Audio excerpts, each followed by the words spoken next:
সেই প্রশ্নের উত্তর যদি আপনি দিতে পারেন তাহলে আপনি জান্নাত পেয়ে যাবেন।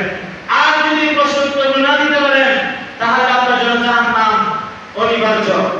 এরকম ভাবে দেখা যায় তিনটা প্রশ্ন আল্লাহ তাআলা এই প্রশ্নগুলোর উত্তর আল্লাহ তাআলা দুনিয়ায় দিয়ে দিয়েছেন।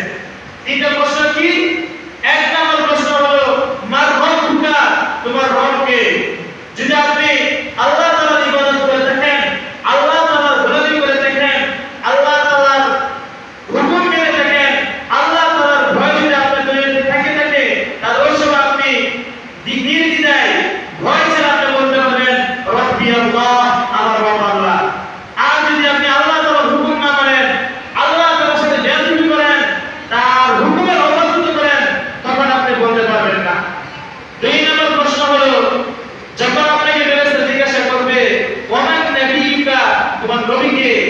তখন যদি আপনি নবী করিম সাল্লাল্লাহু আলাইহি ওয়াসাল্লামের তরিকা অনুযায়ী চলে থাকেন, নবী করিম সাল্লাল্লাহু আলাইহি ওয়াসাল্লাম যেভাবে চলার জন্য বলে গেছে এইভাবে যদি চলতে পারেন তাহলে আপনি ওই সময় নবীর ছবি দেখে বলে দিতে পারবেন নবী, তিনি আমাদের নবী। সুবহানাল্লাহ। তিন নম্বর প্রশ্ন করব আপনাকে ওমান দীনুকা, তোমার দিন কি, তোমার ধর্ম কি? যদি আপনি ধর্ম অনুযায়ী চলেন, হারামকে হারাম, হালালকে হালাল মানেন, হারামকে হারাম মানেন, সুদকে সুদ মানেন, ঘুষকে ঘুষ মানেন, তাহলে আপনি ওই সময় বলতে পারবেন যে আমার দিন হলো ইসলাম। আর যদি এগুলো না মানেন, তোয়াক্কা না করেন, আপনার ভয়ে আপনি চলেন, যাকাতের সময় যাকাত না দেন, সুদ খাওয়ার সময় যদি আল্লাহর ভয় না থাকে, এরপর হজ করার সময় যদি হজ না করেন, তাহলে আপনি ওই সময় প্রশ্ন দিতে পারবেন না। তো দেখা যায় পৃথিবীতে মানুষ যা যে কামাই করে নিবে কবরের সেটাই পাবে। এই জন্য মুরব্বী বাবারা আমরা বলতেছি যে জন্মের সিরিয়াল আছে কিন্তু মৃত্যুর কোনো সিরিয়াল নাই। দেখা যায় যে বড় ভাই বেঁচে আছে, ছোট ভাই নাই, ছোট ভাই আছে, বড় ভাই নাই। এরকম ভাবে দেখা যায় আজকে আমি এখানে কথা বলতেছি, আগামীকাল নাও থাকতে পারি।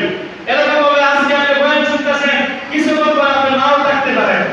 এর জন্য প্রতিনিয়ত আমাদের উচিত হলো যে আল্লাহ তাআলার ইবাদত করা এবং আল্লাহ তাআলার হুকুম অনুযায়ী চলা।